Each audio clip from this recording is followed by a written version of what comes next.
We are encouraged by that announcement because only a short time ago, there wasn't even a conversation. Tonight, hope for improved relations between the Royal Newfoundland Constabulary and Indigenous peoples on the island. Membre d'une Première Nation. Ça, c'est quand même spécial. Pour la première fois. Quebec has its own Indigenous Minister of Indigenous Affairs. See a polar bear and go to it and hug it. And one of Nunavut's longest-serving politicians retires after 30 years in office.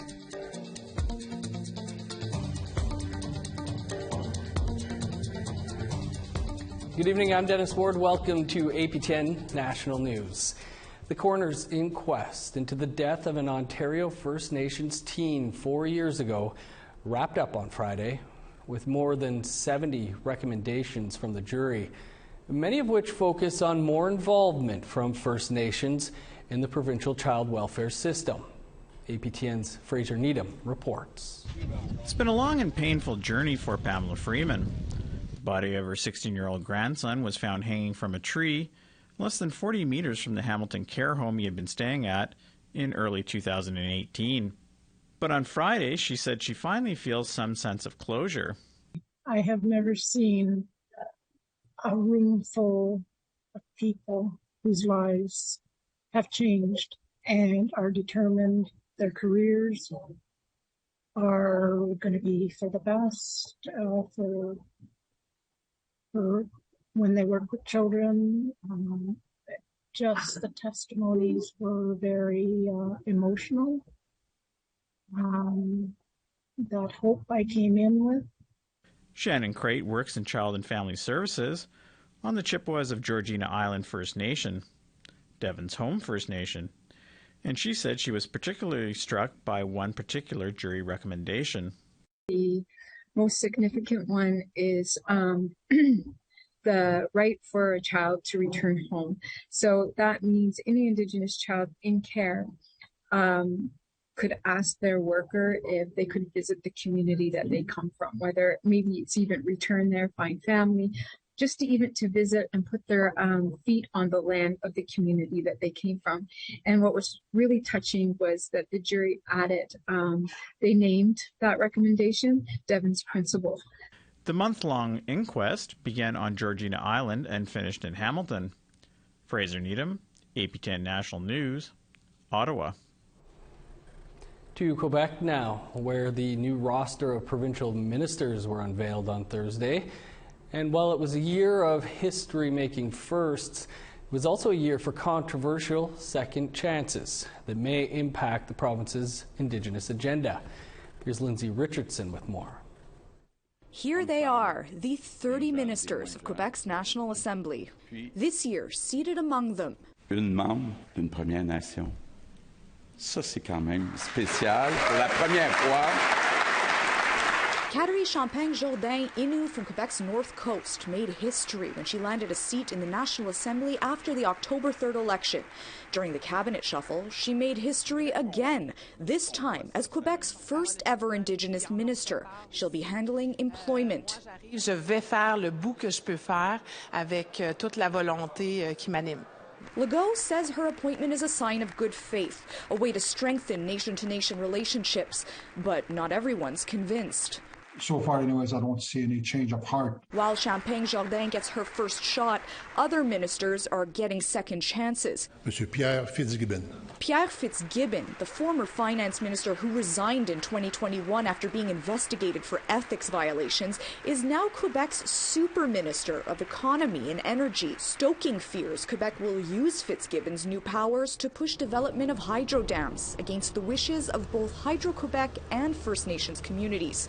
A development roundtable is coming, but I've already asked whether this table will have a place for First Nations, and what I got so far is an indication that probably not. To me, that's totally unacceptable. Monsieur Jean Boulet. Jean Boulet, the former immigration minister who recently claimed 80% of immigrants do not work, do not speak French, and do not adhere to the values of Quebec society, is now responsible for the northern region encompassing Cree and Inuit territory. two areas also grappling with development fears. Cree Grand Chief Mandy Galmasti set her expectations in an interview with APTN News immediately following the election. You really need to establish that relationship. You have to, have that connection. You have to have that dialogue, and you have to really, he has to be prepared to understand that there is a type of development that Indigenous peoples may accept, and there's also a range that they will not accept. But acting as the intermediary for another term is Indigenous Affairs Minister Yann Lafrenière, who will prioritize policing, child welfare, and a possible Indigenous language law on his second go-round. We'll keep a close watch, as we always do, on how these things evolve and react accordingly if we feel that there's a need to do it. Quebec's National Assembly resumes sittings on November 29th. Lindsay Richardson, APTN National News, Montreal. To the west coast now, in the Tahltan Nation, and the government of British Columbia announced they are working together on an accord for a wildlife stewardship plan in the nation's territory in the northern part of the province.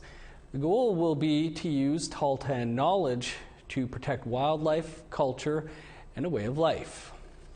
According to a press release, the British Columbia Accord on Wildlife Management will address the concerns of the Tahltan Nation over predator management and caribou restoration.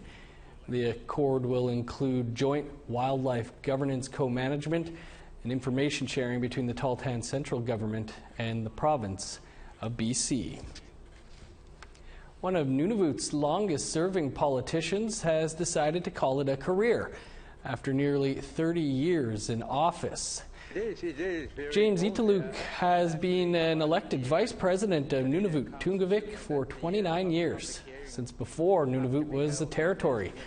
He announced his retirement this week at Tunggavik's annual meeting. Italuk is an advocate for Inuit hunting rights, and we've had him on APTN National News often over the years. In 2013, we asked him about polar bears and television commercials, something he isn't a fan of. Hug it,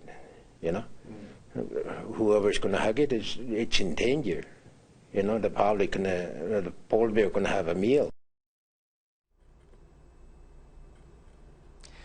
And the Northwest Territories now, where the territory has the second highest rate of family violence in Canada. The territorial government hopes to put that statistic in the past. I'm Charlotte Moore-Jacobs. Coming up soon on APTN National News, we'll find out how tools such as men's sharing circles are being used to address missing and murdered Indigenous women north of 60. Confronting it, being in person, I find that's really helpful. Increasing cultural appropriate programs and services is a main focus of the Northwest Territories MMIWG 3-year draft action plan. Not just the leaders, but in the communities, we need to hold each other accountable for. We'll learn about the creation of the 95 Northern Specific Calls to Action and what happens once the plan is tabled early November.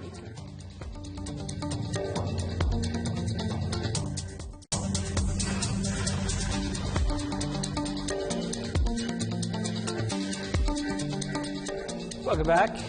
After a scathing report was released last month by advocacy groups and Indigenous communities, the Royal Newfoundland Constabulary admits they have an internal problem with systemic racism and injustices to Indigenous peoples. As APTN's Angel Moore reports, the police force says they will do better. Almost 3 years ago, the final report of the National Inquiry into Missing and Murdered Indigenous Women and Girls was presented to Prime Minister Justin Trudeau. Since then, people still walk and rally, raising awareness of MMIWG report. The Royal Newfoundland Constabulary has been around since 1729. This week in St. John's, the oldest police force in North America committed to following the MMIWG calls to justice. Constable James Cadigan speaks for the Constabulary. He says building relationships means better policing. This particular relationship is that we look to develop with our Indigenous people of Newfoundland and Labrador.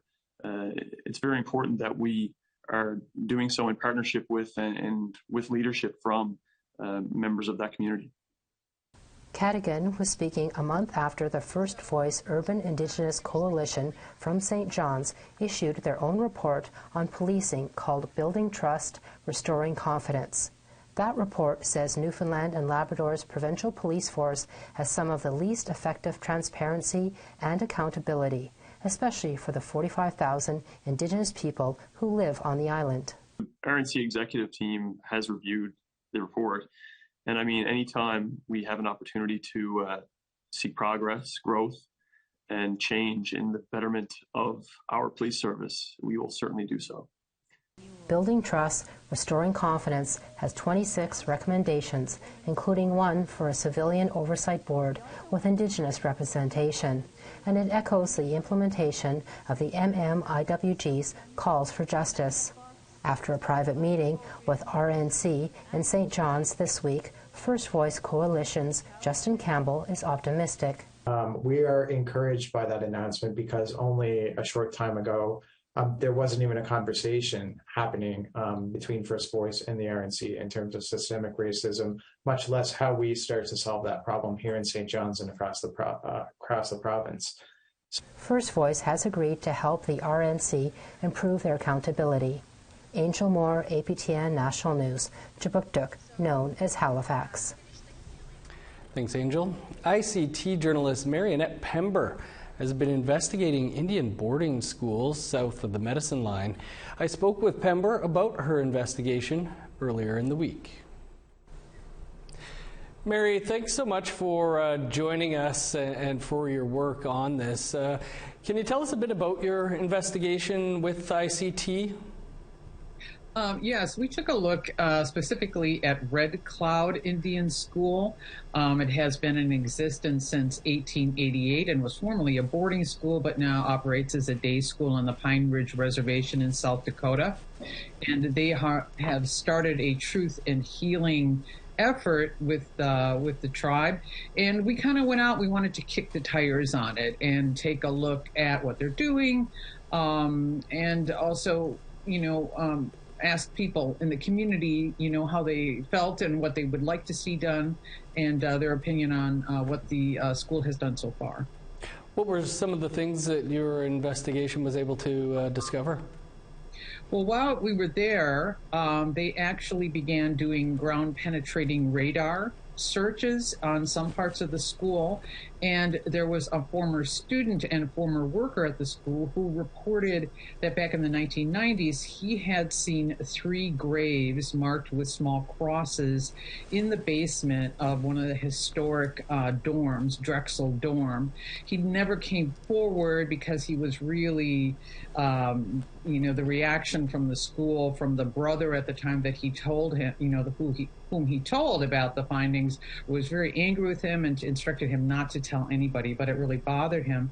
And after the discoveries of graves up in Canada, he really felt that he had to come forward. So he came forward earlier this year. And so the school actually conducted some ground-penetrating radar in the basement of that building. And as we speak, they are now removing the concrete and sifting through the dirt underneath to see what they can find. Wow. What are some of the other tribes that are involved in the latest searches? I don't know all of the tribes. There are some, just individual work that people are doing that may not really be on the radar. I just noticed that in Kansas, they will begin doing some ground penetrating radar searching. There really hasn't been a lot done so far here. Mary, do you think that this situation in the U.S. is kind of mirroring what Canada's going through with the reckoning this year with the suspected unmarked graves? One would hope so. However, I think that there will be a great deal of resistance here in the United States. There are far more schools here that operated, perhaps like at least 50% more. The population was greater here. And I think there's a great deal of trepidation in the United States about reparations. I think they don't want to go. They don't want to go there, in the same route that Canada has done. And I think there's a great fear about that. However, it's there, it's coming out, and it's a truth that can no longer be ignored. That fear, you think, is on the part of the U.S. government? Big time. Yes, I think, money, of course, is, I think, we're seeing a lot of political opposition. For instance, there is a Boarding School Commission Act in Congress right now.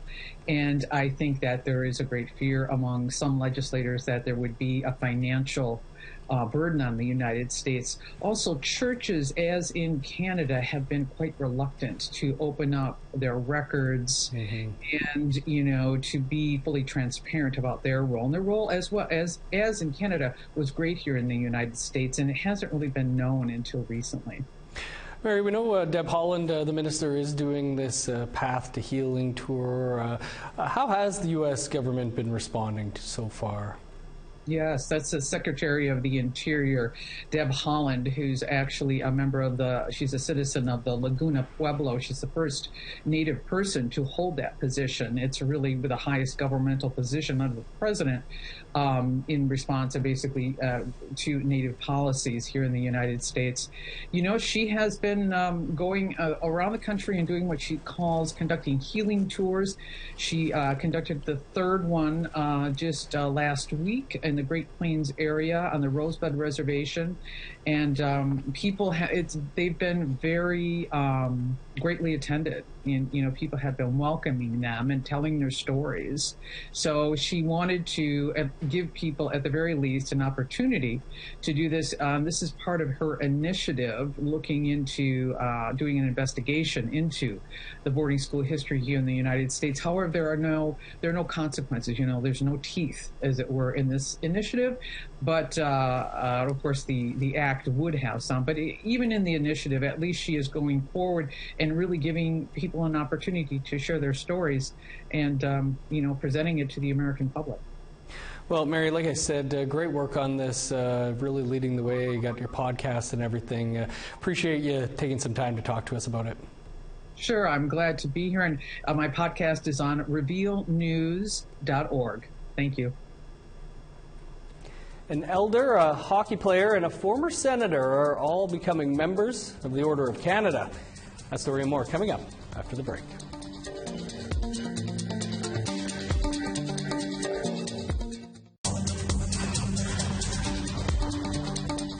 Welcome back. Time now for our photo of the day. This one comes to us from Gail Finch. Gail was recently visiting Muskoka, Ontario, 3 hours north of Toronto. Looks like a great place for some time on a canoe or kayak. Those beautiful fall colors. Thanks, Gail. You can email your photos to share@aptn.ca for a chance to be our next photo of the day. Now let's take a look at your Saturday weather forecast. Starting on the East Coast, 17 for Halifax and Charlottetown. +7 with rain in Kuujjuaq, cloudy and 10 in Nain. Sunny and 19 for Montreal, 13 with showers in Chibougamau. 16 in Sault Ste. Marie, 18 for North Bay. 13 with showers in Thunder Bay, 10 and rain in Sioux Lookout. Sunny and 5 for God's Lake and Norway House. 10 with showers in Winnipeg, 12 in Dauphin. 11 for Regina, 10 in Saskatoon. 7 with showers in Meadow Lake, 5 in Buffalo Narrows. In northern Alberta, snow almost everywhere, +3 in Fort McMurray, 4 in Grand Prairie. 8 and cloudy in Edmonton, snow and 7 in Lethbridge. 12 for Vancouver, Victoria and Penticton. 6 with rain in Prince George, sunny and 6 in Smithers.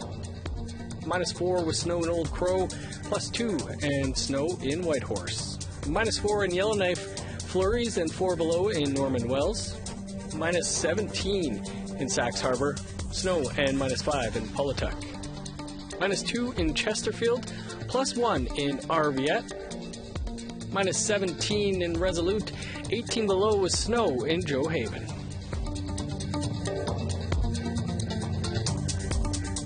The same week, Governor General Mary Simon stripped Inuk actor Johnny Isaluk of his Order of Canada.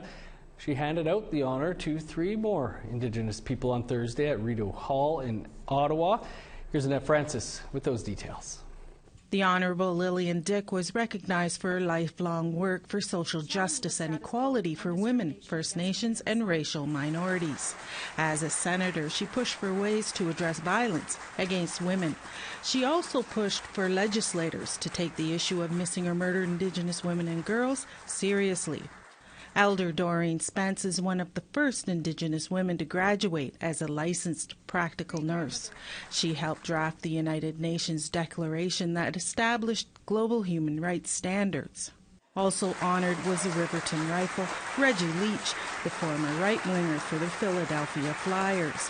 He was acknowledged for building healthy communities through sports and public speaking about his successes and struggles. Annette Francis, APTN National News, Ottawa. Congrats to all those receiving the order. Years before the Indian residential school settlement was finalized, survivors across the country filed individual lawsuits against the government and the church. And in those lawsuits, they named their abusers. Brittany Guillot joins us now to discuss her story, Black Robes. Brittany, good to have you with us. You went through 146 Manitoba lawsuits. Can you tell us what they were about? Yeah, so I requested all the civil lawsuits filed against the Catholic order known as the Oblates of Mary Immaculate. They ran 8 of the residential schools in the province of Manitoba, and so I spent the summer going through the documents at the courthouse here in Winnipeg, reading through case after case, and what I found was nothing short of horrific. Nearly every single lawsuit named an alleged abuser. There's a total of 82 oblate priests and nuns whose name appeared as a perpetrator. What can you tell us about the people who were named in the lawsuits? So it was everyone named from the priests, the nuns, the school supervisors, the teachers, and even a bishop was named.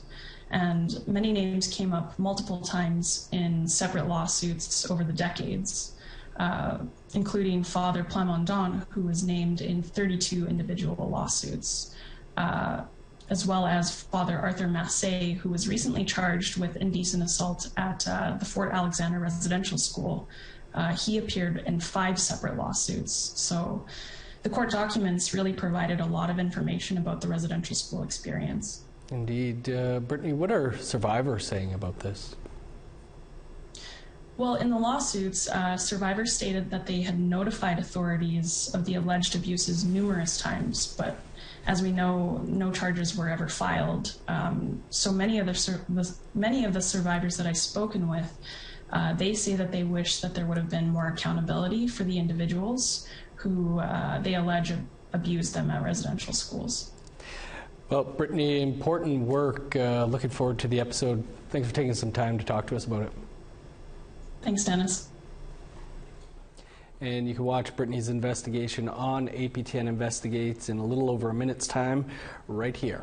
That's all the time we have for your APTN National News for this Friday. For much more, visit our website, aptnnews.ca. I'm Dennis Ward. Thanks for being with us. Stick around. Investigates is up next. Have a great night.